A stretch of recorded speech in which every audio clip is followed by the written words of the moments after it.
안녕하세요. 유니서점입니다.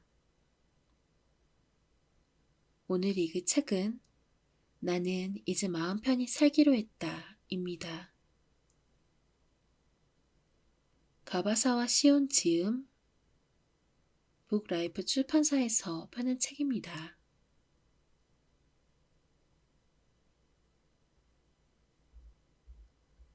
이 책은 아무도 제대로 가르쳐준 적이 없는 스트레스 해소 실전 비법을 알려줍니다. 하루 수면 7시간, 아침 산책 15분, 몸풀기 운동 10분, 잠들기 직전 3조 긍정일기 쓰기. 지치고 힘들 때마다 바로바로 써먹을 수 있는 멘탈 관리 기술의 모든 것이 담겨 있는 코로나 시대 필독서입니다.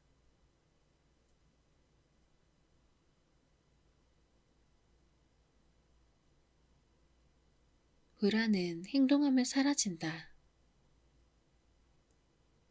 많은 사람이 다음 주에 있을 발표 때문에 불안하다.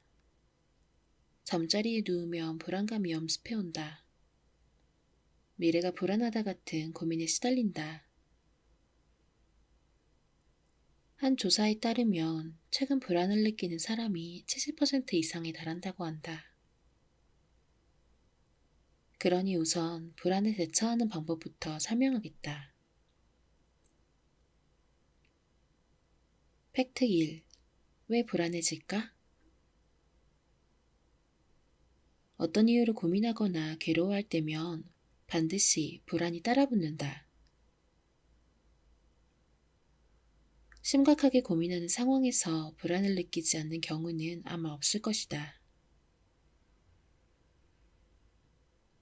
불안의 반대는 안심이므로 스스로를 안심시키면 고민은 해결된다. 뇌과학적으로 불안의 본질이 무엇인지 알면 대처법은 명확해진다. 뇌과학적인 관점에서 보면 불안은 노르아드레날린이 분비되는 상태다. 인간이 긴장, 불안, 공포의 감정을 느낄 때 뇌에서는 신경 전달 물질인 노르아드레날린이 분비된다. 노르아드레날린은 싸움 또는 도주의 물질로 불린다. 원시인이 맹수와 맞닥뜨린 장면을 상상해보자. 맹수는 이미 인간의 존재를 알아차리고 공격태세를 취하고 있다. 인간은 싸우든가 달아나든가 둘 중 하나를 선택해야 한다. 넋놓고 가만히 서 있다가는 죽음을 면치 못할 것이다. 싸울까 달아날까? 노르아드레날린이 분비되면 뇌가 예민해져서 집중력이 올라가고 앞으로 어떻게 하면 좋을지 순간적으로 판단할 수 있게 된다. 또한 노르아드레날린과 함께 아드레날린이 분비되면서 심장박동이 빨라지고 온몸에 혈액이 빠르게 돌아 안절부절하지 못하는 상태에 빠진다. 온 힘을 다해 달아날까? 아니면 맹렬하게 싸워서 쓰러뜨릴까? 노르아드레날린이 일으키는 불안과 공포가 위기에서 벗어나는 에너지로 작용한다. 즉 위기의 순간에 재빨리 움직여 라며 맹렬한 기세로 우리를 다그치는 물질이 노르아드레날린이다. 팩트 2. 불안은 가만히 있으면 커지고 움직이면 작아진다. 불안은 위태롭거나 난처할 때 찾아온다. 그리고 우리에게 빨리 몸을 움직여서 벗어나 라고 소리친다. 그것이 불안의 생물학적 존재 이유다. 따라서 아무것도 하지 않고 방치할수록 불안은 더욱 강해진다.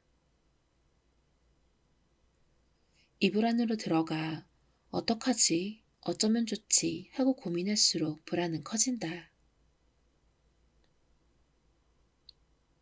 많은 사람이 고민을 안고 불안해졌을 때 저지르는 실수는 어떡하지? 어쩌면 좋지? 하고 같은 생각을 반복하는 것이다.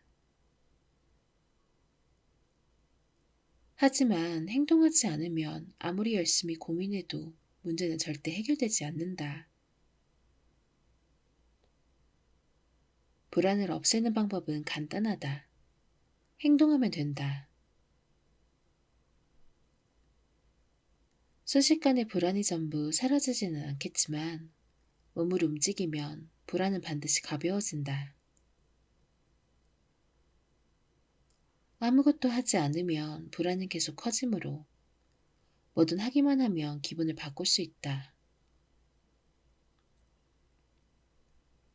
불안의 근원인 노르아드레날린은 행동을 위한 에너지, 즉 행동의 휘발유다. 우리를 고통에서 구해줄 에너지가 바로 불안인 셈이다. 불안이라는 에너지를 태워 몸을 움직이자. 불안은 태울수록 줄어들고 마음은 그만큼 편안해진다.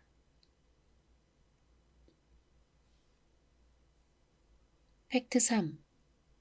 행동하면 현실이 달라진다. 세상에는 인풋 세계에 사는 사람과 아웃풋 세계에 사는 사람이 있다. 정보나 지식을 아무리 열심히 받아들여도 그저 뇌 안에 데이터만 늘어날 뿐이다. 바깥 세계, 즉 현실에 전혀 영향을 미치지 못한다. 실질적인 변화도 일어나지 않고 자기 성장도 이룰 수 없다. 고민을 해결할 때도 마찬가지다. 인터넷이나 책에서 대처법을 알아보면 약간의 아이디어는 얻을 수 있지만 소리내어 말하거나 글로 쓰거나 몸을 움직이지 않는다면 현실은 전혀 변하지 않고 상황도 나아지지 않는다. 인풋 세계에서 살아가는 한 불안은 계속되고 고민이나 문제도 해결되지 않는다. 소리내어 말하고 누군가와 의논하고 글로 써내자. 작은 행동을 하나씩 실천해야 불안이나 고민이 해소된다. 앞으로 어떻게 살고 어느 방향으로 나아가야 할지도 보이기 시작한다. To-do 1. 세 가지를 실천하자. 막연히 행동하라고 하면 조금 어렵게 느낄 수 있으므로 이 책에서는 확실하게 행동할 수 있는 대처법, 투두를 제안하겠다. 예를 들어 매일 오전 11시까지 자는 환자에게 아침 일찍 일어나세요 라고 말하면 그 즉시 못해요 라는 대답이 날아온다. 하지만 평소보다 15분만 일찍 일어나 보지 않으실래요? 라고 제안하면 그들은 할 수 있을 것 같아요 라고 말한다. 모든 행동은 세분화할 수 있다. 행동의 문턱을 낮추면 할 수 있는 일이 뭐든 하나는 생기기 마련이다. 우리가 하는 고민의 대부분은 대인관계, 소통, 사회생활에 관한 문제다. 타인과 얽히는 가운데 생기는 문제를 가만히 방 안에 틀어박혀 고민해봤자 해결될 리가 없다. 고민은 행동하면서 해결해야 한다. 인풋 세계에서 정보만 모으고 있으면 끙끙거려봤자 절대 아무것도 변하지 않는다. 그러니 일단 움직이자. 이 책에서는 실천 방식을 크게 다음에 세 가지로 나누었다. 1. 말하기. 친한 사람이나 전문가에게 상담하는 것도 말하기에 해당한다. 바보야 라고 크게 외치면 속이 후련해져서 스트레스가 풀린다. 친구와 수다를 떠는 것도 좋은 방법이다. 잡담을 하면서 더 돈독한 관계를 만들 수도 있다. 적절한 질문을 던지면 문제가 신속하게 해결되기도 한다. 2. 쓰기. 쓰기는 한층 강력한 아웃풋 행동이다. 고민을 글로 적기만 해도 스트레스가 풀린다. 문장으로 남기면 머릿속이 정리되어 고민이 명확해진다는 장점도 있다. 매일 일기를 쓰면 스스로를 통찰하는 힘이 길러진다. 글로 적으면 머릿속이 정리되어 자신을 더 깊이 이해하게 되므로 그릇된 생각이나 부적절한 감정이 보이고 어떻게 고치면 좋을지 깨달음을 얻을 수 있다. 앞으로 쓰기에 관한 다양한 방법을 소개하겠다. 3. 움직이기. 만일 강한 불안감이 도저히 가라앉지 않는다면 지금 당장 밖으로 나가서 100m를 전력 질주하자. 마음이 꽤 개운해질 것이다. 불안은 뭐라도 해 라고 부추기는 에너지이므로 온 힘을 다해 무언가를 하면 줄어들거나 사라진다. 가장 좋은 방법은 운동이다. 운동을 하면 세로토닌이 활성화되어 노르아드레날린이 정상화된다. 머릿속이 진정되고 마음이 편해져서 부정적인 감정이 가라앉는다. 자세한 내용은 뒤에 다루겠다. 마음이 불안하다면 우선 행동하자.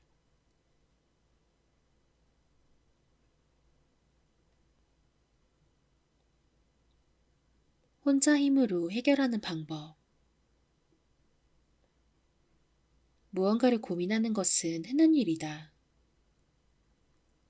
사람들은 대부분 고민을 안고 산다. 그렇지만 고민을 해결하고 스트레스가 줄어들면 인생이 더 편해지는 것만은 분명하다. 지금부터 고민 해결의 가장 기본적인 과정을 소개하겠다. 팩트 1. 고민이란 무엇일까?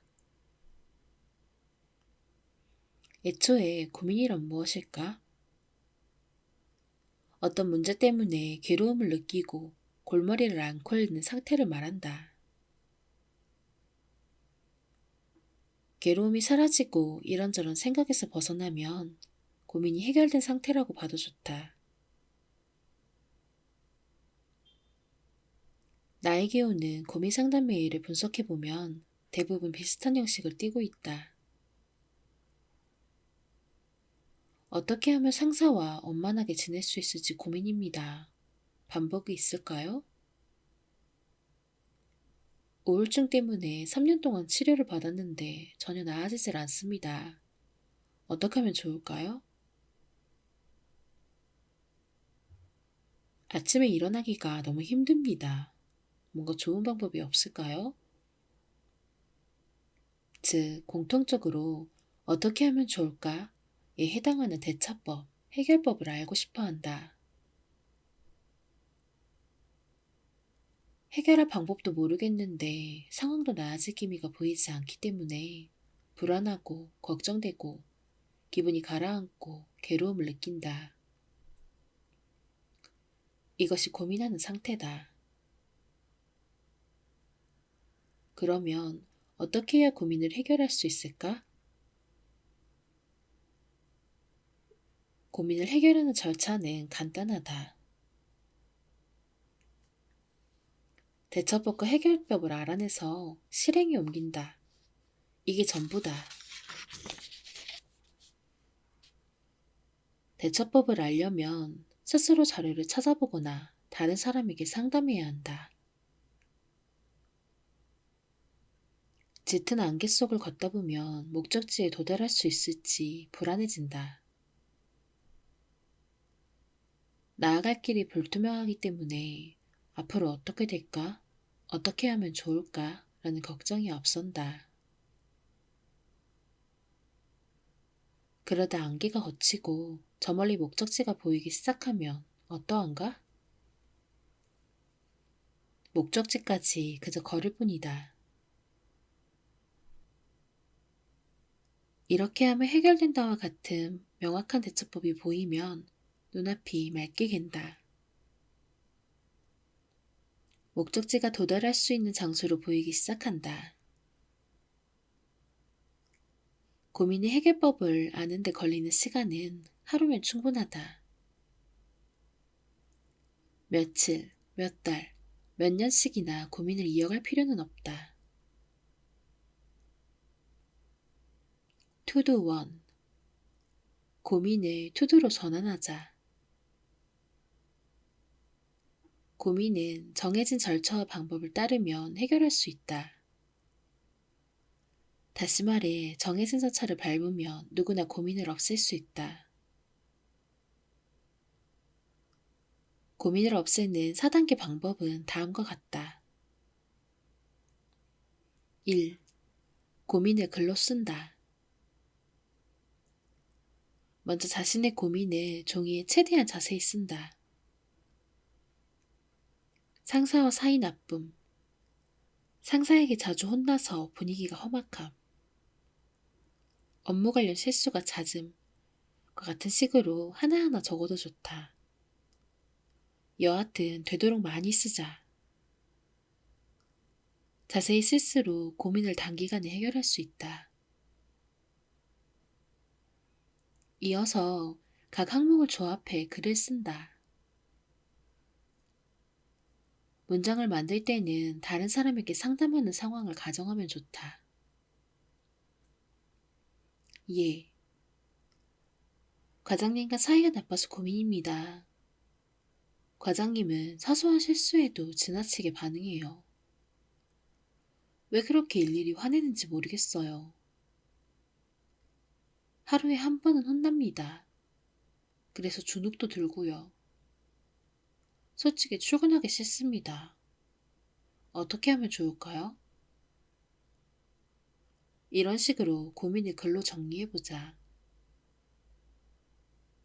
글을 읽으면 자신의 상황과 심리 상태를 냉정하게 볼 수 있다. 이처럼 고민을 문장 형태로 끄집어내는 아웃풋 과정을 거치면 자신을 객관적으로 바라보고 깊이 통찰하는 힘이 길러진다. 고민에 휩싸이면 괴롭다, 힘들다, 죽을 맛이다 같은 부정적 감정이 지배되고 사고가 멈춘다. 그리하여 자신이 무엇 때문에 고민하는지 원인을 파악하지 못한다. 그럴 때 고민을 글로 쓰면 자신을 객관적인 눈으로 바라볼 수 있다. 2. 대처법을 알아본다. 무엇 때문에 고민하는지 파악했다면 이제 대처법을 찾자. 이 책에서는 오래전부터 누구나 한 번쯤 해봤을 법한 고민을 소개한다. 그러니 우선 자신에게 해당하는 항목을 찾아서 읽어보자. 그런 다음 가능하면 추가로 소개해둔 관련 서적을 읽기 바란다. 이 책을 읽을 때는 할 수 있는 일, 투두 3가지를 찾는 것이 중요하다. 실제로 할 수 있을 것 같은 투두를 찾아서 노트나 수첩에 적자. 대처법이 궁금할 때 인터넷부터 찾아보는 사람이 많을 듯한데 인터넷 정보는 깊이가 얕고 간추린 내용이 대부분이며 신뢰성도 낮다. 근거 없이 떠도는 잘못된 정보도 많다. 그러니 반드시 책을 활용하기 바란다. 3. 일단 해본다. 어떻게 대처해야 할지 방법을 알았다면 일단 시도해보자. 적어도 1, 2주 동안은 꾸준히 실천하자. 안 되겠어요. 꾸준히 못하겠어요. 라고 답하는 사람은 세 가지 투두를 잘못 쓴 것이다. 앞서 말했듯이 쉽게 실행에 옮길 수 있도록 세분화해서 행동의 문턱을 낮춰야 한다. 이 정도면 할만하다 싶은 투두로 고친 다음 재도전하자. 하고 있다, 움직이고 있다, 실천하고 있다와 같이 무언가를 한다는 사실을 인식하는 것이 뇌과학적으로 중요하다. 4. 평가한다. 1, 2주가 지났다면 세 가지 투두를 얼마나 했는지 평가하는 피드백 과정을 거친다. 평가 순서 1. 잘 되지 않은 이유를 세 가지 쓴다. 평가 순서 2. 잘하고 있는 점을 세 가지 쓴다. 평가 순서 3. 다음에 실천할 투두를 세 가지 쓴다.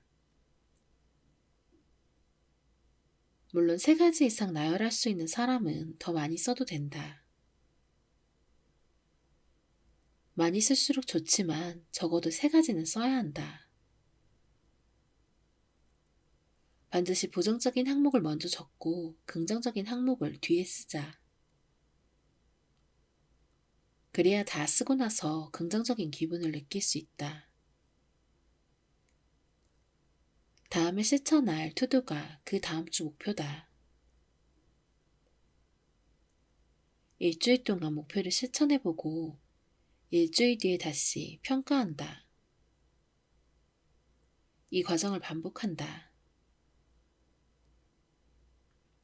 2, 3주 동안 실천하면 상당한 효과를 볼 수 있을 것이다. 고민을 전부 투두로 전환하는 습관을 들이자.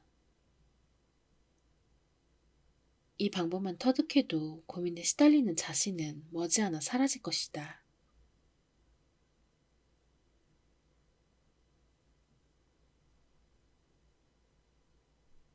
다른 사람의 힘을 빌려서 해결하는 방법. 앞에서 혼자 힘으로 고민을 해결하는 방법을 이야기했다.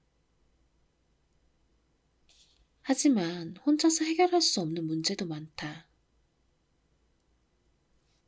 그럴 때는 다른 사람의 힘을 빌려야 한다. 그 방법 중 하나가 상담하기다. 한 조사에 따르면 업무와 관련된 고민이 있는가? 라는 질문에 그렇다 라고 대답한 사람이 64%였으며 그중 53%가 남에게 고민을 털어놓지 못하겠다 혹은 털어놓지 않는다 라고 답했다. 자살하고 싶었던 적이 있다고 답한 사람을 대상으로 자살을 생각했을 때 누군가에게 상담했는가? 라고 질문하자 60.4%가 상담한 적이 없다라고 답했다. 다시 말해 약 3분의 2에 해당하는 사람이 죽을까 살까 하는 매우 중대한 문제를 아무에게도 털어놓지 못하고 혼자서 고민한다는 얘기다. 혹시라도 지금 그런 상황이라면 스스로 변화해야 한다. 팩트 1. 우리는 대부분 남에게 고민을 털어놓지 못한다.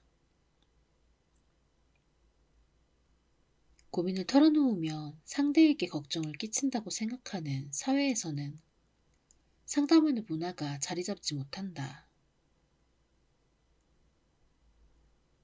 사람들은 남에게 폐를 끼치고 싶지 않다는 마음에 대부분 혼자서 고민을 끌어안는다. 아이들이 학교에서 괴롭힘을 당할 때 부모나 교사에게 털어놓지 않는 이유도 그 때문이다.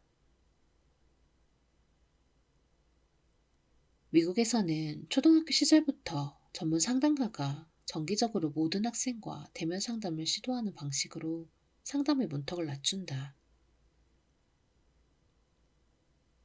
이렇게 어릴 때부터 상담에 익숙해지면 어른이 되어서도 남에게 고민을 털어놓을 수 있게 된다. 팩트 2. 상담해봤자 의미가 없다?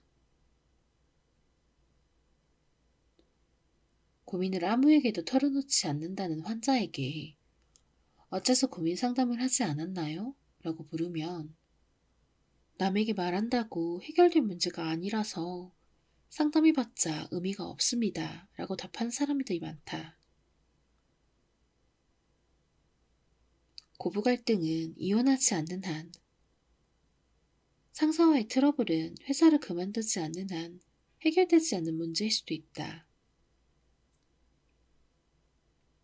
하지만 고민이나 불안의 원인을 완전히 없애지는 못하더라도 사고방식을 바꾸면 불안, 고통, 괴로움 같은 감정은 없앨 수 있다. 우물한 표정으로 정신과 진료실을 찾아왔다가 단 30분의 상담만으로 마음이 편안해졌다며 웃는 얼굴로 돌아가는 사람이 많다. 원인을 제거해야만 문제가 해결되는 것은 아니다. 불안이나 스트레스를 없애는 것도 문제 해결의 실마리가 될 수 있다. 아래에 상담의 긍정적 효과를 표로 정리했다. 상담의 긍정적 효과 1. 기분 전환. 스트레스가 풀린다. 마음이 개운해진다. 2. 불안 감소. 언어 정보는 불안을 감지하는 편도체의 흥분을 억제한다. 3. 고민 정리. 조리 있게 이야기하다 보면 생각이 정리된다. 4. 언어화. 모호했던 부분이 명확해져 현재 상태와 원인을 파악하고 진단을 내리는 데 도움이 된다. 5. 해결책 발견. 고민이 정리되어 어떻게 대처해야 하는지 스스로 깨닫는다. 6. 전문가의 조언. 전문가에게 해결법을 배울 수 있다. 많은 사람이 상담을 전문가의 조언을 받아 문제 해결을 꾀하는 일로 여긴다. 이는 상담으로 얻을 수 있는 긍정적 효과의 일부분일 뿐이다. 단 한 번, 30분 정도의 상담만으로도 불안이나 스트레스를 잠재울 수 있다. 상담 자체에 기분 전환 효과가 있기 때문이다. 앞서 이야기한 고민을 없애는 4단계 방법을 활용해서 스스로 고민과 불안에 대처해보고 그래도 나아지지 않는다면 다른 사람에게 상담하자. 투두 원. 상담할 상대를 찾자. 왜 남에게 상담하지 않느냐고 물으면 상담할 상대가 없다 라고 답하는 사람이 많다. 그런데 말만 그렇지 사실 배우자나 친한 친구 정도는 있다. 상담할 상대가 없다기보다는 상담하기 꺼려진다라거나 상담이 창피하다라고 스스로 벽을 치는 경우가 대부분이다. 주변에 자신을 걱정하고 신경 써주는 사람은 반드시 있기 마련이다.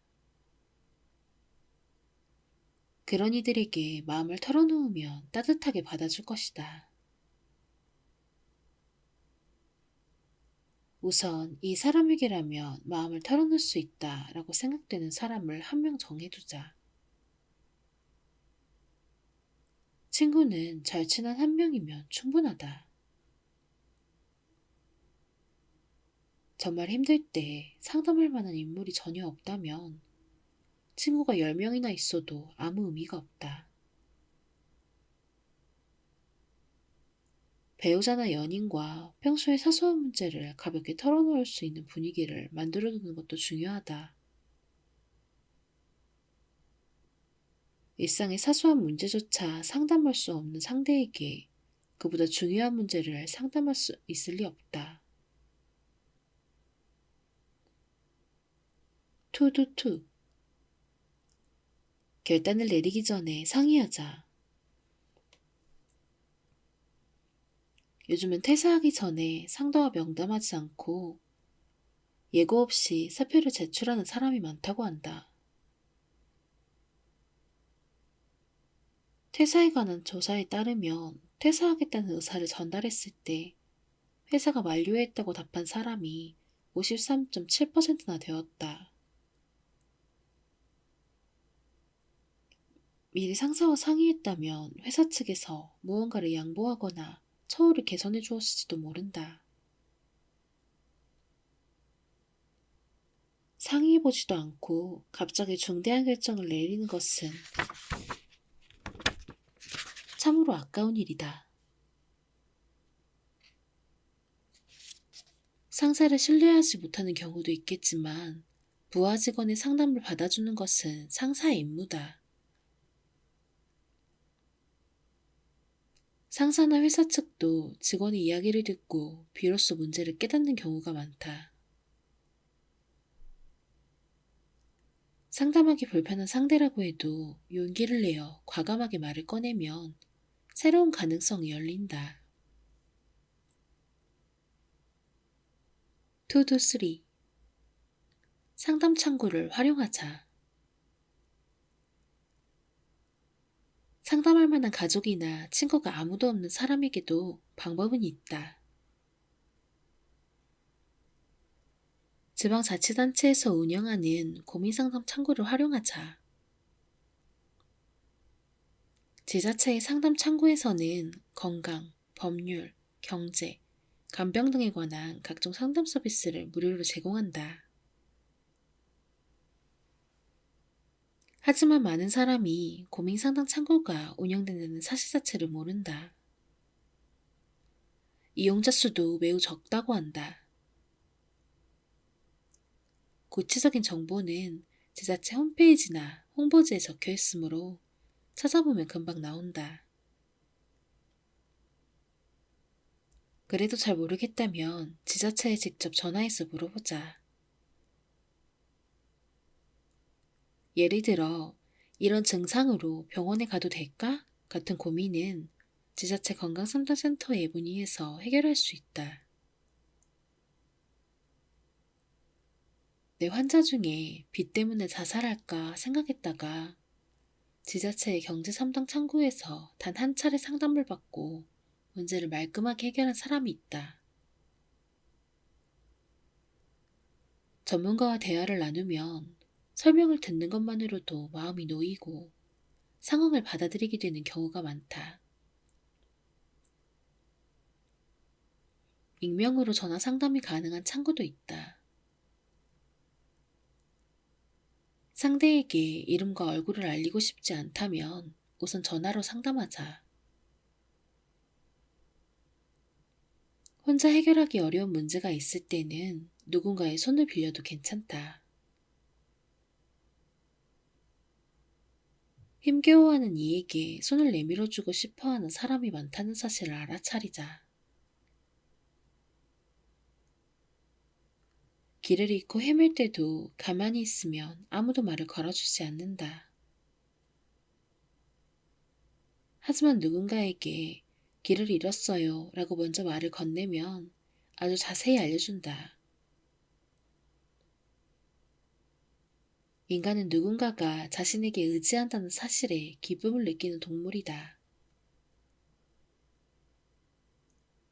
남을 도울 때 지식과 경험을 활용하면 인정 요구가 채워지기 때문이다.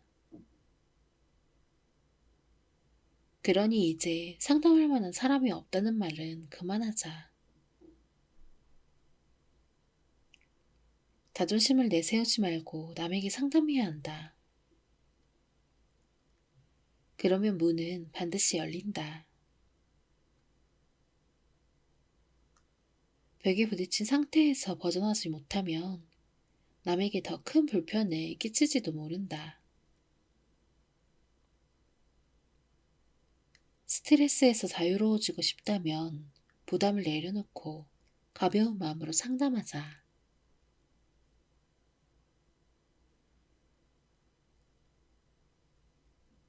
생활 습관을 바로잡아 건강하게 살자. 앞에서 불안과 고민에 대처하는 방법을 소개했다.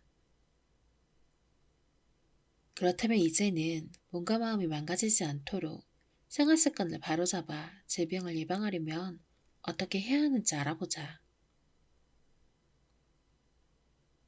팩트 1.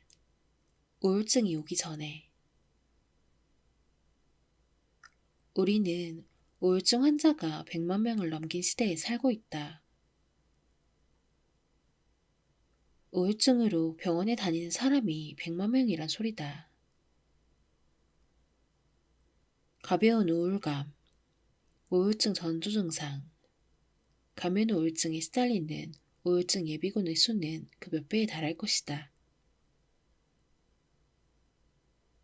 가장 좋은 우울증 예방법을 한마디로 말하면 규칙적인 생활이다. 이보다 더 효과적인 방법은 없다. 수면 부족, 운동 부족, 흐트러진 식습관은 모두 규칙적인 생활에서 벗어난 것이다.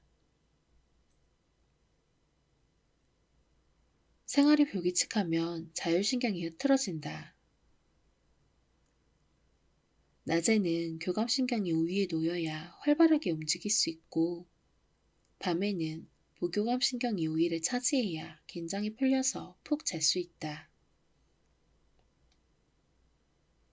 자율신경의 전환이 원활하지 않으면 몸에 여러 가지 문제가 생긴다.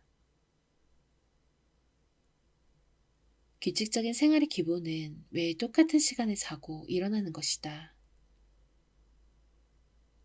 우선 이 점을 명확하게 인지해두자. 투두 원, 규칙적인 습관. 질병을 예방하는 방법은 다양하지만 특히 수면, 운동, 식사 관련 습관을 바로잡아야 큰 효과를 볼 수 있다. 1. 수면. 매일 7시간씩 깊이 자는데도 우울증이 왔습니다. 라고 말하는 환자는 단 한 번도 본 적이 없다. 거의 모든 우울증 환자가 깊이 잠들지 못한다, 잠을 설친다라며 수면장애를 호소한다. 이러한 증상은 대부분 우울증의 선행에서 나타난다. 수면장애를 앓는 사람 5명 중 1명은 우울증 환자다라는 결과가 또 있다. 1년 이상 만성불면에 시달리는 사람과 깊이 잘 자는 사람을 1년 동안 추적조사한 결과 전자의 경우 우울증 발병률이 40배나 높게 나타났다. 이처럼 우울증과 수면장애는 매우 밀접한 관련이 있다. 스트레스가 극심한 날이라도 잠을 충분히 자면 스트레스가 줄거나 사라진다. 반대로 푹 자지 못하면 스트레스가 풀리지 않아 몸과 마음의 피로가 쌓인다. 할 일이 많으면 수면 시간이 줄어들게 마련이지만 바쁠수록 잘 자야 한다. 적어도 6시간은 잘 수 있도록 수면 시간을 확보하자. 2. 운동. 일주일에 이틀씩 헬스장에서 운동하는데 우울증에 걸렸습니다. 라고 말하는 환자도 만난 적이 없다. 최근 우울증 치료로 운동요법이 주목받는다. 일주일에 150분 이상 유산소 운동을 하면 약물 치료를 받을 때와 비슷하거나 더 강력한 효과를 볼 수 있다. 꾸준히 운동하면 당연히 우울증을 예방하는 데도 도움이 된다. 오스트리아의 한 연구에 따르면 운동을 전혀 하지 않는 사람은 일주일에 한두 시간씩 운동하는 사람보다 우울증에 걸릴 위험이 44%나 높다. 운동하지 않는 사람은 정기적으로 운동하는 사람에 비해 1년 뒤 우울증에 걸릴 확률이 1.8배 높다는 연구 결과도 있다. 또 하버드 대학교의 연구에서는 신체 활동이 많거나 운동을 즐기는 사람은 우울증에 걸리는 비율이 20-30%나 낮은 것으로 나타났다. 구체적으로는 달리기나 수영 같은 유산소 운동뿐만 아니라 산책이나 요가 같은 가벼운 운동도 기분을 개선하는 데 효과적이다.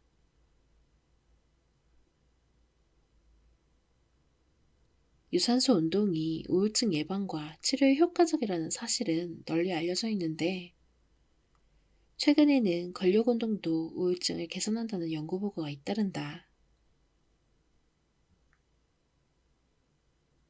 운동을 하면 세로토닌의 분비가 활발해지고 수면의 질이 개선되며 스트레스 호르몬이 낮아지고 뇌유래 신경 영양인자가 분비된다. 이처럼 운동에는 장점이 많다.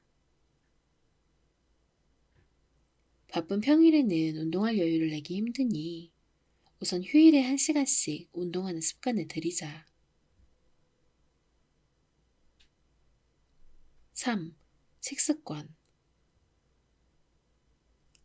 최근에 음식으로 우울증을 예방하거나 개선할 수 있다는 연구 결과가 잇따르면서 우울과 식사의 관계에 대한 관심이 높아지고 있다.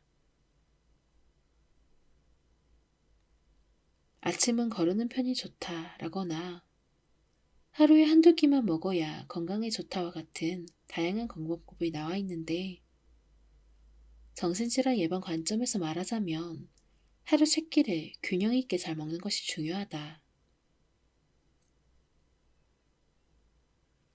일본 국립정신신경의료연구센터에 따르면 우울증을 앓는 사람 중 아침을 거의 매일 먹는 사람의 비율은 가끔 먹는 사람의 0.65배로 낮게 나타났다. 반대로 간식이나 야식을 거의 매일 먹는 사람은 가끔 먹는 사람에 비해 1.43배나 높았다. 꼭꼭 씹어 먹는 것도 매우 중요하다. 음식을 10에서 15분 동안 씹으면 세로토닌이 활성화된다. 아침밥을 느긋하게 씹어 먹기만 해도 이른 시간부터 세로토닌을 활성화할 수 있다. 우울증은 세로토닌이 저하되어 나타나는 병이다. 따라서 음식을 천천히 꼭꼭 씹어 먹는 것도 우울증 치료에 도움이 된다.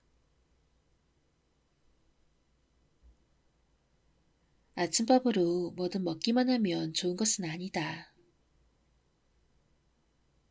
결론부터 말하자면 영양소를 골고루 갖춘 제대로 된 한 끼 식사를 해야 건강에 이롭다. 패스트푸드는 해로우니 피하자. 일본이 성인 남녀 약 500명을 대상으로 건강한 일본식, 고기와 생선 위주의 동물성 식단, 빵 위주의 서양식이 우울 증상에 미치는 영향을 조사한 결과 건강한 일본식을 먹었을 때 우울 증상이 56% 억제되었다. 동물성 식단과 서양식을 먹었을 때는 억제 효과가 나타나지 않았다. 우울증에 도움이 되는 영양소로는 트립토판, 비타민 B1, 엽산 등을 들 수 있다. 구체적인 식재료를 언급하자면 끝이 없지만 아침에는 꽁치구이, 달걀을 곁들인 밥, 두부와 미역을 넣은 된장국 같은 구성으로 먹으면 좋다. 이런 건강한 식단을 의식해서 준비하면 영양소를 골고루 섭취할 수 있다. 도저히 시간이 나지 않을 때는 아침에 트립토판이 풍부한 바나나를 하나 먹자. 녹차와 커피가 정신건강에 좋다는 연구 결과도 많이 나와 있다. 이러한 효과는 카페인이 아니라 항산화 물질과 관련이 있는 것으로 추측된다. 녹차나 커피를 너무 많이 마시면 카페인 섭취가 과도해져 수면장애 원인이 되므로 하루에 한두 잔 정도만 마시자. 여기까지 읽으면서 당연한 얘기라고 생각했을 수도 있지만 자신의 일상을 되돌아보면 의외로 제대로 실천하고 있지 않은 경우가 많을 것이다. 단순한 방법이 최고다. 그러니 반드시 점검해 보기를 바란다.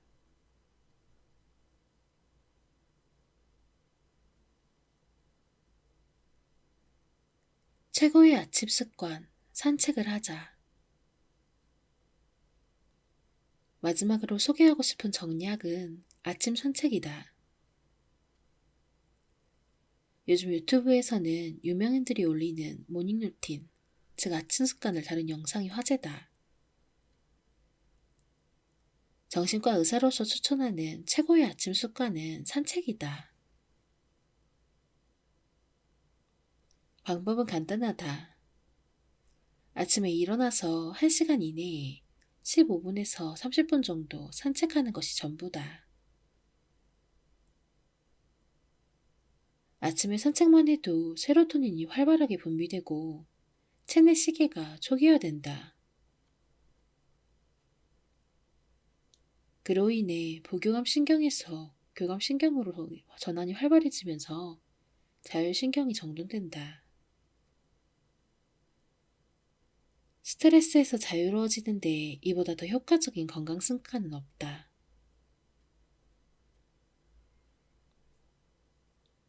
팩트 1. 아침 산책의 과학적 근거. 나는 25년 이상 정신과 의사로 일하면서 마음의 병이 잘 낫는 사람과 잘 낫지 않은 사람의 특징을 관찰해왔다. 마음의 병이 잘 낫지 않는 사람은 대낮까지 잔다.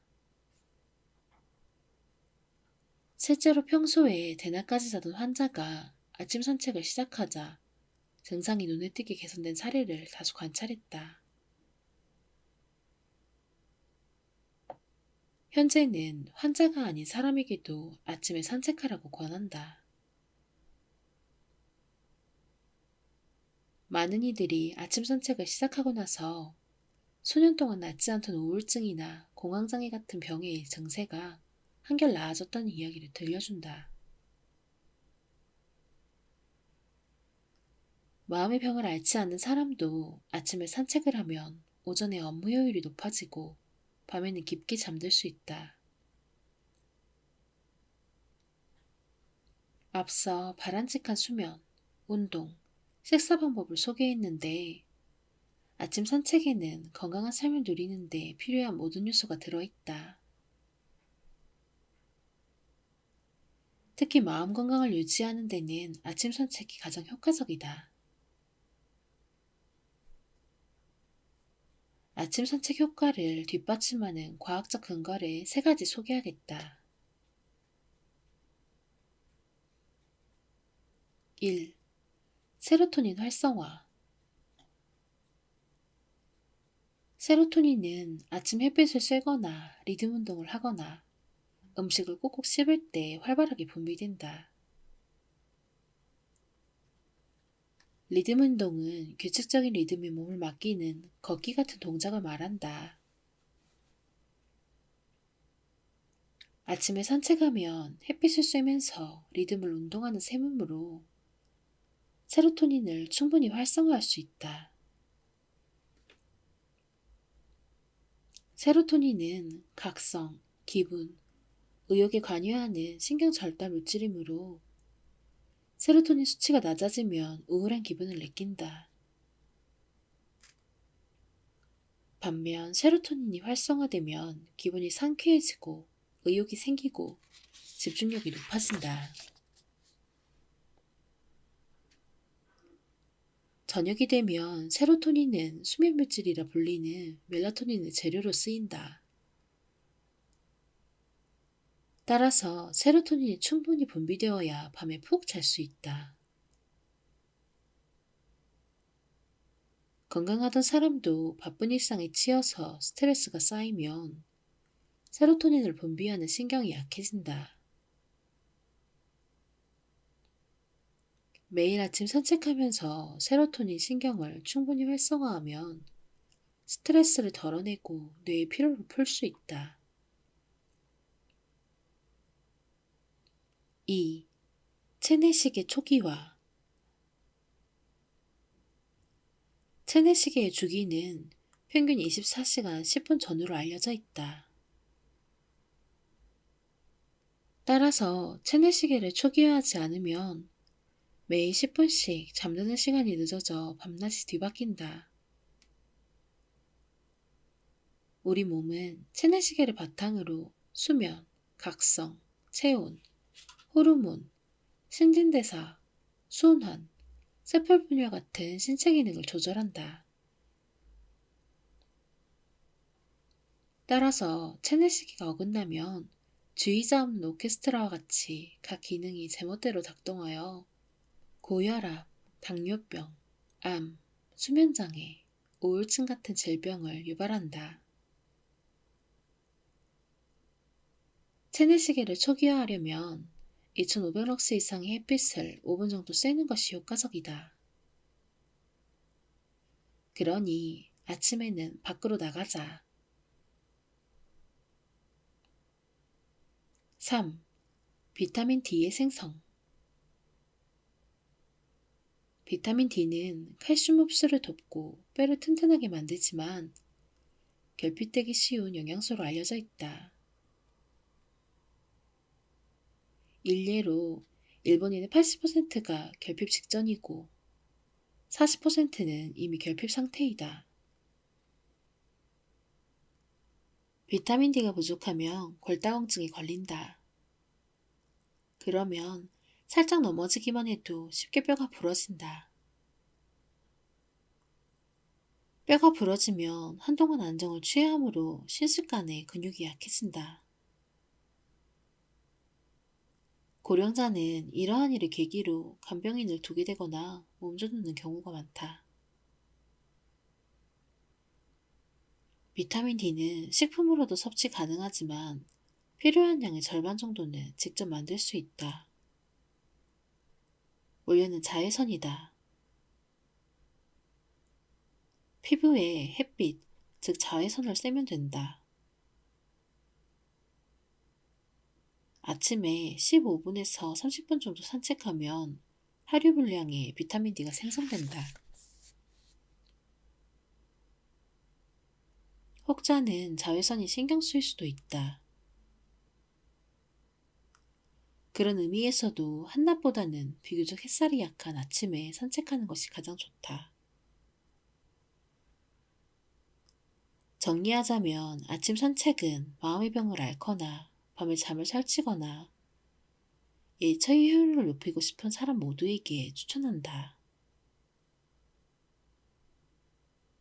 조금이라도 몸이나 마음에 편치 않은 구석이 있는 사람이라면 반드시 아침에 산책하는 습관을 들이기 바란다.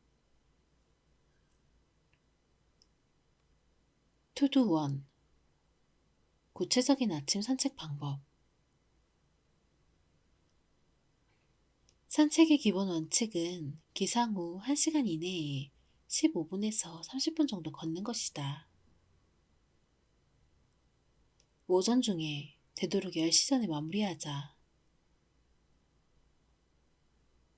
비 오는 날이어도 효과는 있다. 선글라스는 쓰지 말자. 자외선을 너무 적극적으로 차단하지 않도록 유념하자.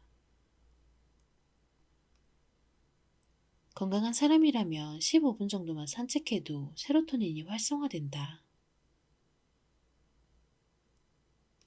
마음의 병을 앓는 사람, 마음의 건강이 약해진 사람, 수면에 문제가 있는 사람이라면 세로토닌 신경도 약해졌을 가능성이 크므로 30분을 목표로 걷자.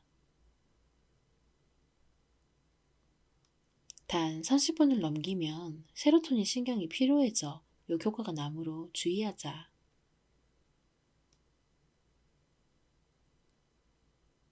아침에 일어나 3시간 이상 지난 후에 산책하면 체내시계가 뒤로 3시간 밀리므로 이 또한 역효과를 일으킨다.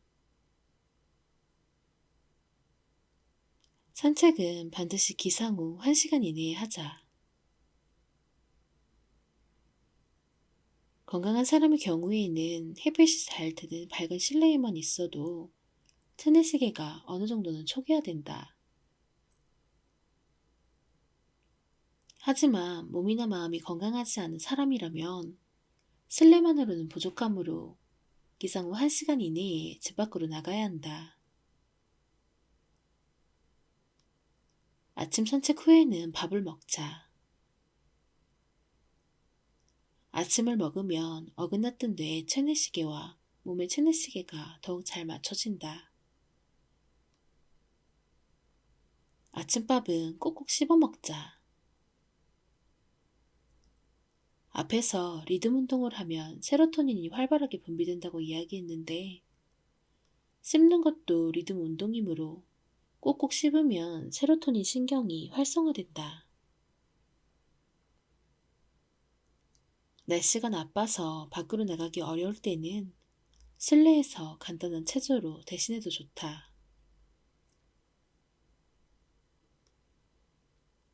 투두투. 더 효과적인 아침 산책 방법. 어디까지나 산책이므로 달리기를 할 필요는 없다. 걸을 때의 리듬감이 중요하므로 하나 둘 하나 둘 하고 박자를 세면서 일정한 속도로 걷자. 체력에 여유가 있는 사람은 조금 빠른 속도로 경쾌하게 걸으면 더 좋다. 앞에서 산책은 오전 중에 되도록 10시 전에 하라고 이야기했는데 오후에 산책하면 세로토닌 활성 효과가 낮기 때문이다. 산책으로 체내시계를 초기화하면 그로부터 15시간 후 멜라토닌이 분비되면서 졸음이 밀려온다. 역산하면 오전 7시에 체내시계를 초기화할 경우 밤 10시에서 11시 사이에 잠이 오는 것이다. 마찬가지로 오전 8시에 체내시계를 초기화하면 밤 11시에서 12시쯤 졸리기 시작한다. 오전 11시에 산책하면 그만큼 체내시계의 초기화가 늦어진다.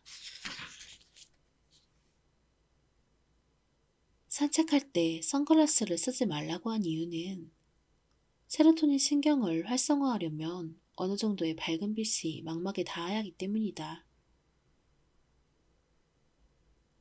피부가 자외선에 노출되지 않도록 옷으로 가리거나 자외선 차단제를 바르면 비타민 D가 생성되지 않으니 주의하자. 팩트 2. 행동의 문턱을 낮춰서 아침에 산책하는 습관을 들이자. 아침 산책을 하겠다고 갑자기 5시에 일어나지는 말자. 평소 아침 컨디션이 나쁘거나 피로가 쌓였거나 마음의 병을 앓는 사람이 무리해서 일찍 일어나면 오히려 컨디션이 더 망가질 수 있다.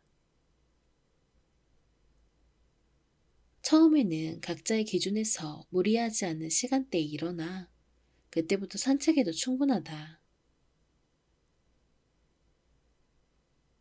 산책을 매일 하는 것이 가장 좋지만 일주일에 1, 2회라도 하면 그만큼 효과가 나타난다.